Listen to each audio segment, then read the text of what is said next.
Hey guys, this is Anon, and I've got a preview and walkthrough of a reworked Copperfield that's coming up in Update 3.2. This map is going to feel pretty familiar, but I feel like the changes in the gameplay dynamic are going to feel extremely different. So I'm going to jump right in and do a quick drive through just so we can kind of take a look at the changes on this map, and then after that I'll go in a little bit more detail and see how I think the different classes of tanks are going to play. So starting on the east side of the map, we can see right away that this version of Copperfield has been flattened pretty significantly. It doesn't have a giant hill to climb up.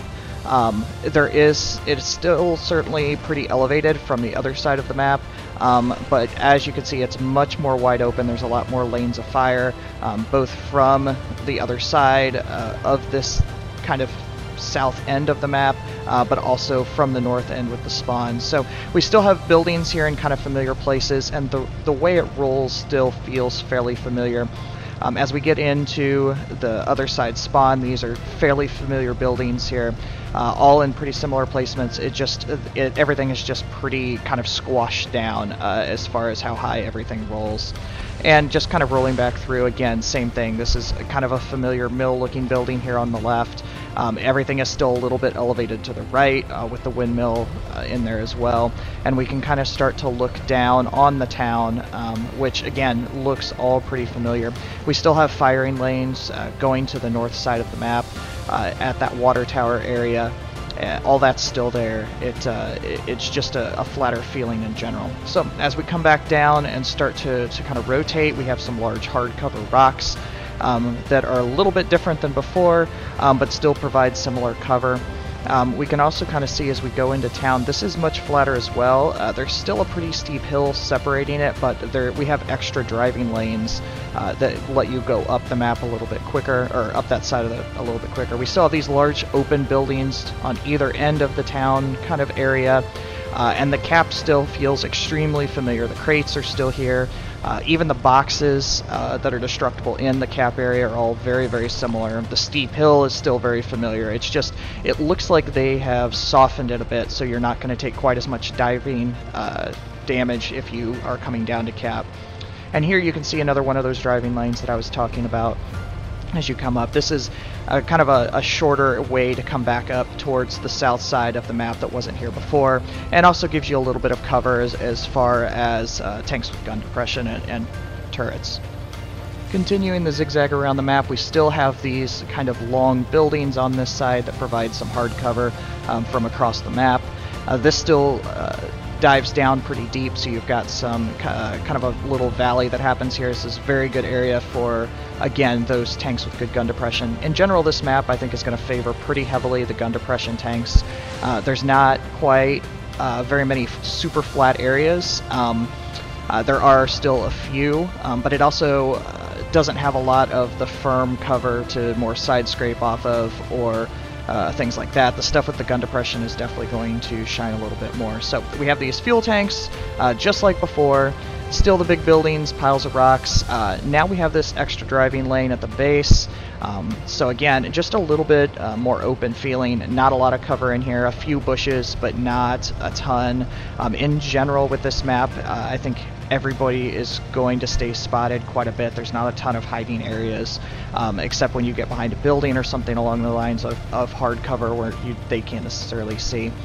Okay, so still kind of working around, just kind of zigzagging around. You can see here where there is still a little bit of a dip on this side of the map too. They're clearly just striving for a little bit of symmetry. It's not as pronounced as the other side, but there are some interesting firing lanes, especially up to the heavies, which you'll need. You can see here to the right, we don't have that tall hill that was a popular sniping area. I really just glanced at it there.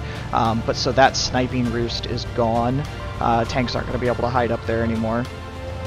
Just as before, we still have a lot of sniping areas to the other end of the map, that south side.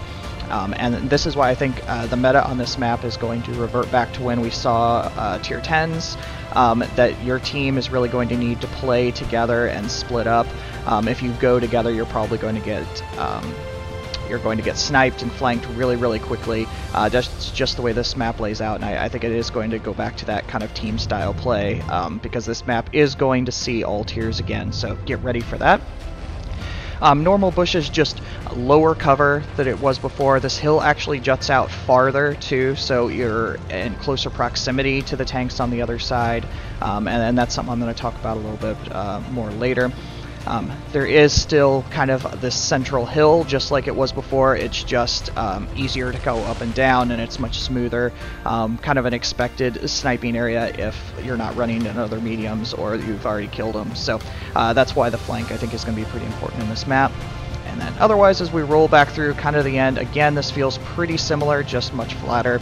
Still some buildings here to the left, and this deeper valley and bush into this corner with a couple of buildings exactly the way it was before, probably just rearranged slightly, but still has that same feel as the original Copperfield, with plenty of shooting lanes from this corner as well.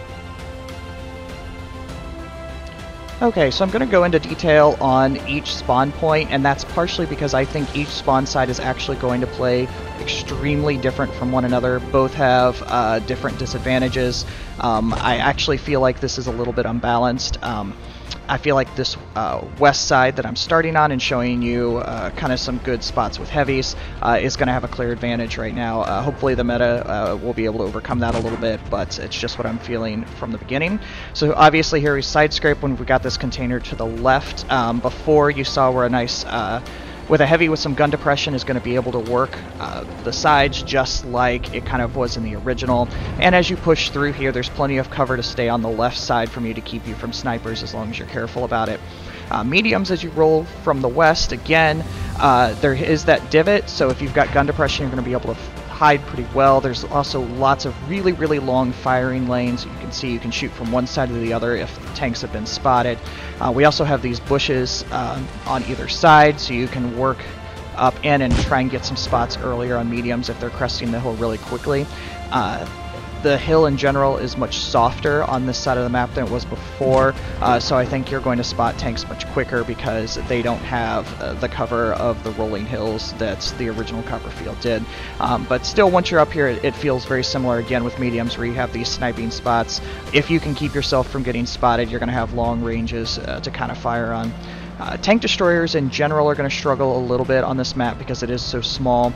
This spawn side does have this building where you can work off of a little bit, and I think that'll be nice, as well as where I showed you the side scraping spot into the left a little bit, especially if you're in a tank destroyer with a little more armor.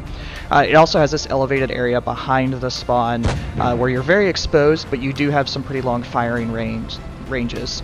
That same bush that I keep coming back to is right here again, and again, you can shoot up into heavies if they're cheating over to the left. You can shoot all the way across the map if you have snipes, or spots, I'm sorry, and also you have some nice coverage on the left side as the mediums can come up over the hill too, or heavies, but either way, that north side of the spawn, and it's very open kind of from this side. There's not as much cover. Also, a lot of these rocks and hills you can roll up onto, but this is where I'm going to focus a little bit. I want you to watch this rangefinder, and you can see just how small this map is. 228, 347, under 300. You're just going to get spotted by everything, especially in a high tier battle. Mediums, especially if you've got binocs installed, or even coated optics, you're just going to be able to see a really, really long way. So switching out of the other side, I'm again going to show you, this has been flattened from the original version, but it's not nearly as flat as the other side, so there's not a lot of heavies that are going to be able to use that gun depression. You can see I'm slightly hull down from the range, but not as much as you would like. I'm still going to be able to be penetrated in the hull, so you have to be careful with that. This is also a section that was really popular to side scrape in before. Come up to these hills so you can cover, but unfortunately now you don't have cover to the right, so if the mediums push through, you get flanks push through, you're going to get shot really, really easily. The other building to the right is another popular area to cover, but we don't get the container that the other spawn gets. So again, if they've pushed through and you've lost the flank, they're going to be able to shoot you from the side really easily and spot you as well because there's just not any cover. You can roll back and try and use a little bit more of the hills, and you are slightly more protected here, but again, if you've been spotted, tanks are going to be able to shoot you from the opposite corner of the map. There's just only so much range.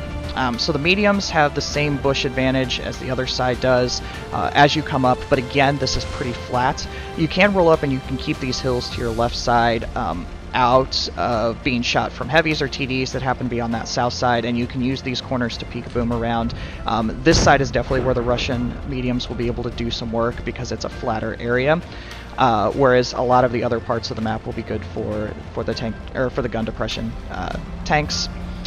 Also with the tank destroyer, right off spawn is this huge hill that you can roll right up and have some shooting lanes, but it's much closer than the elevated area on the other side spawn, so it's pretty likely you're going to get spotted. You might be good for 1 or 2 shots unless they don't push heavily towards this east side, but just something you have to kind of keep an eye on and watch as well.